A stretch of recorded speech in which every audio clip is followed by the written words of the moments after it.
ជំរាបសួរអ្នកនរគ្នាស្វាគមន៍សម្រាប់ការវិលត្រឡប់មកវិញសារជាថ្មីប្រធានបទដែលយើងនឹងយកមកនិយាយនៅថ្ងៃនេះគឺតាក់ទងជាមួយនឹង Vainglory រឿងរ៉ាវនៃ Vainglory វាគឺជា mobile game មួយដែលអាចនិយាយបានថាជា game នៅលើទូរស័ព្ទដៃដែលក្រុមហ៊ុន Apple ស្រឡាញ់បំផុតតាំងពីចាប់ផ្ដើមមកដល់បច្ចុប្បន្នអញ្ចឹងយើងនឹងមកសរុបពីការងើបឡើងរបស់ game នេះពីការដួលរលំរបស់ game នេះទាំងចម្ងល់អ្នកនរអស់គ្នាកំពុងតែធ្វើការសាកសួរមកកាន់ខ្ញុំផងដែរតើ Vainglory យើងអាចនៅលេងវាបានដែរទេហើយវាអាចនឹងត្រឡប់មកវិញដូចពីមុនដែរឬក៏អត់ចឹងកុំឲ្យខាតពេលយូរ Let's get into the video យើងត្រឡប់ទៅកាលពីឆ្នាំ2014វិញម្ដងនៅលើឆាកដែលធំមួយរបស់ក្រុមហ៊ុន Apple មានឈ្មោះថា Event Apple Keynote បានធ្វើការបង្ហាញពីវត្តមានរបស់ iPhone 6 កាលនោះហើយតាមរយៈការបញ្ចេញវត្តមានទៅលើ iPhone 6 Apple បានធ្វើការជ្រើសរើស game មួយមកធ្វើការបង្ហាញជូនអ្នកនរអស់គ្នាដើម្បីបង្ហាញពីសក្តានុពលនិងអានុភាពរបស់ iPhone 6 នេះឯងតើទូរស័ព្ទមួយនេះមានអានុភាពខ្លាំងកម្រិតណានោះគឺជា game mobile ដែលស្មុគស្មាញមួយដែលមានឈ្មោះថា Vainglory ដែលជាចម្ងល់នៅក្នុងដួងចិត្តរបស់អ្នកទាំងអស់គ្នានឹងឯង Apple បានបង្ហាញពី graphic game មួយនេះរហូតដល់ទៅ 1.3 លាន polygon ដែលអាចដំណើរការបានរហូតដល់ទៅ60 frame នៅក្នុង1វិនាទីសម្រាប់ការលេង Vainglory នេះនៅលើ iPhone 6 ដែលគេគិតថាវាគឺជារឿងដែលមិនអាចទៅរួចប៉ុន្តែ iPhone 6 គឺអាចរត់ជាមួយនឹង Vainglory នេះបានយ៉ាងល្អនៅក្នុងដំណើរការ60 frame នេះឯងចាប់តាំងពីពេលនោះមក Vainglory បានក្លាយទៅជាហ្គេមមួយស្ថិតនៅក្នុងដួងចិត្តរបស់ Apple ផងដែរប៉ុន្តែសួរថាបើ Vainglory ល្អម្លឹងហេតុអីបានជាមកដល់បច្ចុប្បន្ននេះលែងមានអ្នកដែលនិយាយពីវាលែងមានអ្នកដែលទៅលេងពីវាមានតែអ្នកដែលសួរវាតែប៉ុណ្ណោះបើទោះបីជាវានៅលេងបានក៏ពិតមែនក៏ដោយ Game នេះត្រូវបានបង្កើតឡើងដោយក្រុមហ៊ុនដែលមានឈ្មោះថា Super Evil Mega Corp ឬមកក៏យើងហៅកាត់ថា SEMC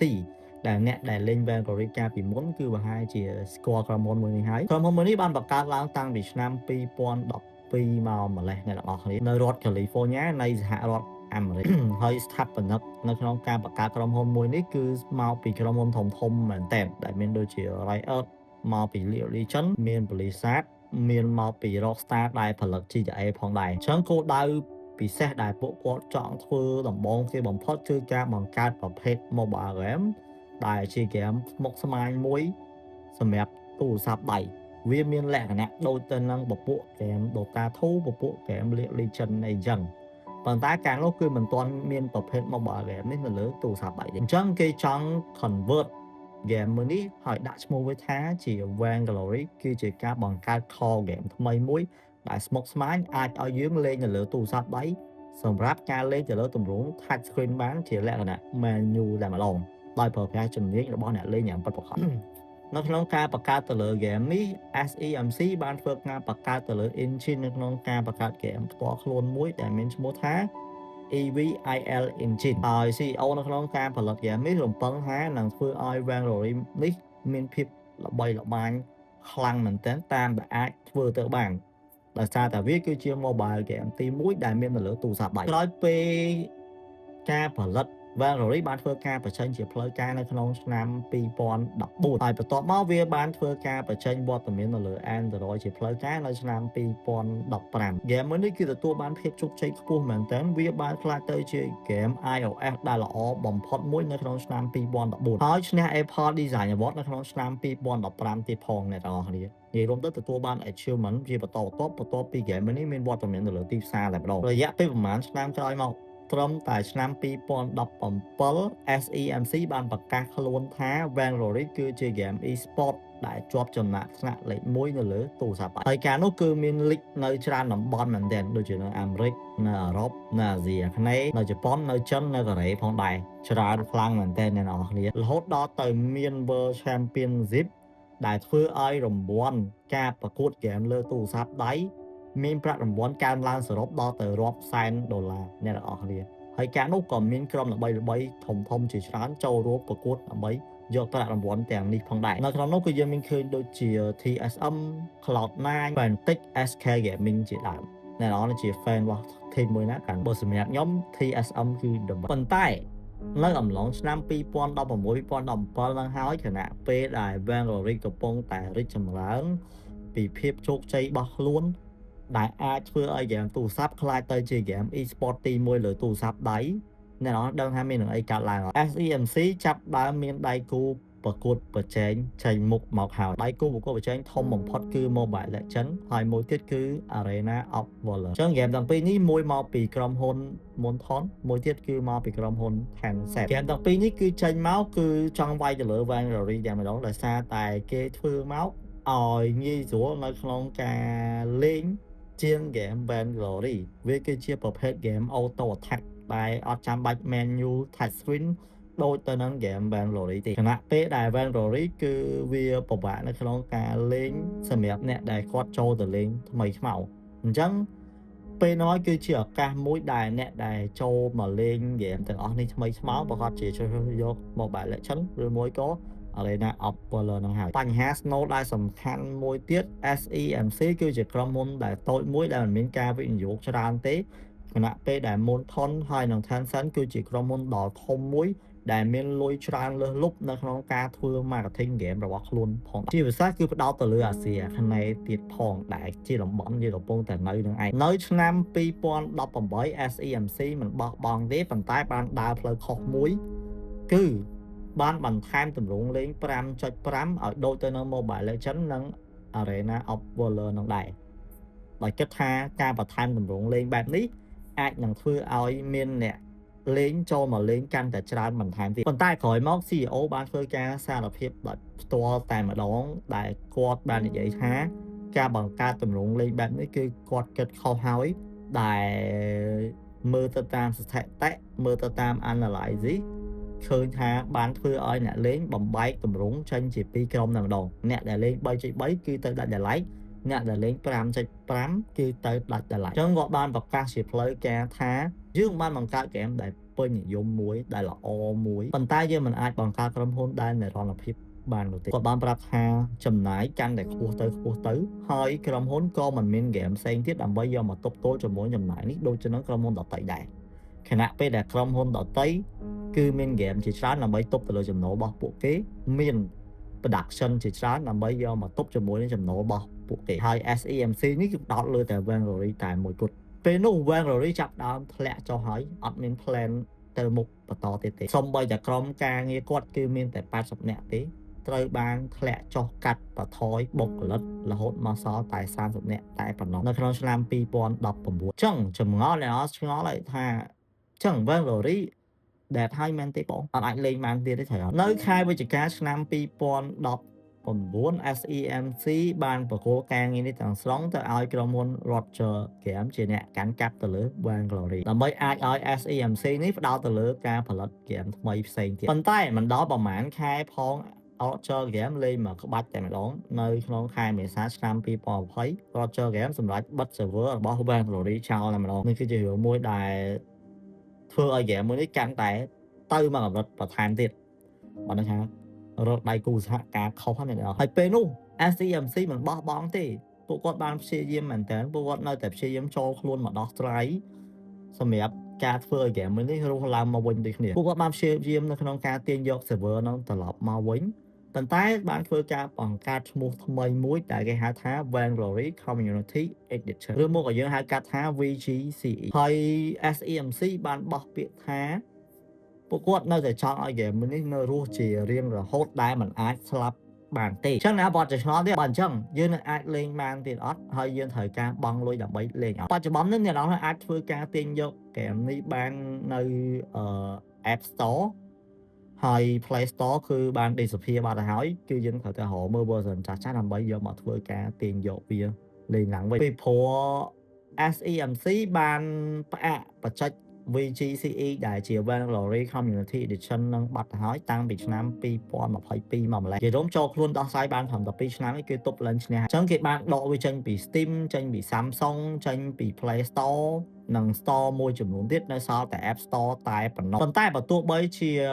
SEMC បានដកខ្លួននេះក៏ពិតមែនអ្វីដែលគួរឲ្យភ្ញាក់ផ្អើលគឺគាត់នៅតែមិនបោះបង់ទេគាត់បានបើកឲ្យ អ្នកលេងហ្នឹងអាចទទួលបានការលេង select ទៅលើ skin ទាំងអស់ hero ទាំងអស់ដែលមានចូលទៅលេងបានតេស្តបានគ្រាន់តែថា SEMC បានបិទ in-app purchase បានន័យថាការជួញដូរការទិញលក់អីវ៉ាន់នៅក្នុងហ្គេមហ្នឹងគឺបិទចោលអស់ហើយអញ្ចឹងយើងអាចចូលទៅលេងឬ hero និង skin បានឥតគិតថ្លៃតែម្ដងហើយ SAMC បានប្រាប់ថាពួកគាត់មិនមានអារម្មណ៍ទៅយកលុយពីអ្នកទាំងអស់គ្នាទៀតទេដោយសារតែហ្គេមនេះគឺมันមានអ្វីដែលត្រូវអភិវឌ្ឍបន្តទៅមុខទៀតទេ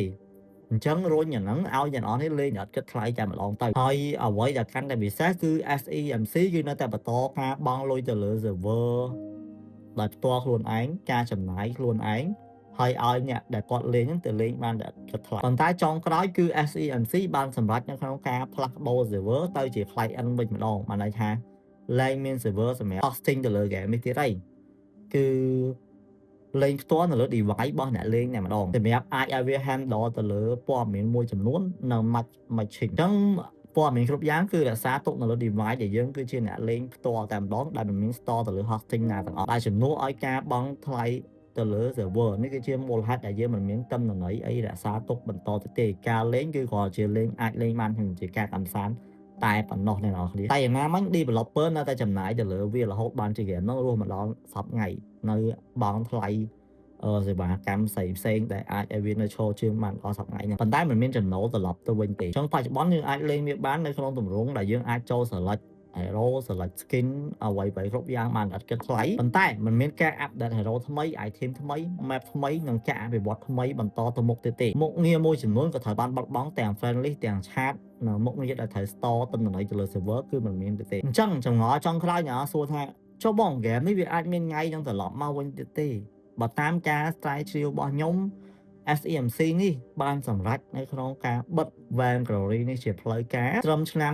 2020និង2022មកម្លេះពួកគាត់បានព្យាយាមយ៉ាងត្រដរខ្យល់អស់មកហើយសូម្បីតែការព្យាយាមនៅក្នុងការបង្កើត Vainglory Community Edition នេះក៏មិនអាចទៅរួចដែរនៅតែមិនអាចជួយសង្គ្រោះទៅលើវាបានហើយផែនការដែល SEMC នេះបកគល server ទៅឲ្យ community នៅក្នុងការជួយដោះស្រាយនោះក៏មិនទាន់បានសម្រេចទៀតប៉ុន្តែ SEMC ធ្លាប់បាននិយាយថាពួកគេនឹងត្រឡប់មកពិចារណាទៅលើ Vainglory វិញនៅពេលដែលពួកគេបញ្ចប់ការអភិវឌ្ឍទៅលើ Colors Black ចឹងអ្នកនរបានស្គាល់ game Colors Black តែ SEMC គាត់ធ្វើនឹងហើយតែ Colors Black នេះចេញមកគឺមិនបានជោគជ័យទេវាកាន់តែធ្វើ SEMC down ទៅបន្ថែមទៀតនេះគឺជាមូលហេតុដែល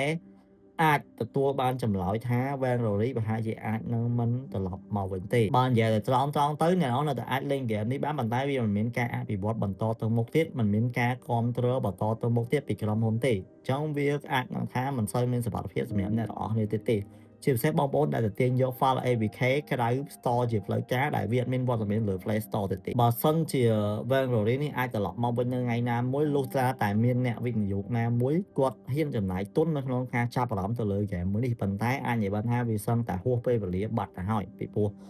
បច្ចុប្បន្ននេះបើប្រៀបធៀបទីផ្សារនៅក្នុងអាស៊ីអាគ្នេយ៍សម្រាប់យើងផ្ទាល់គឺយើងឃើញថាមានតែ Mobile Legends តែប៉ុណ្ណោះដែលកំពុងតែឈរជើងនៅលំដាប់កំពូលគេហើយជាក្រុមហ៊ុនដែលអាចទប់ទល់រួច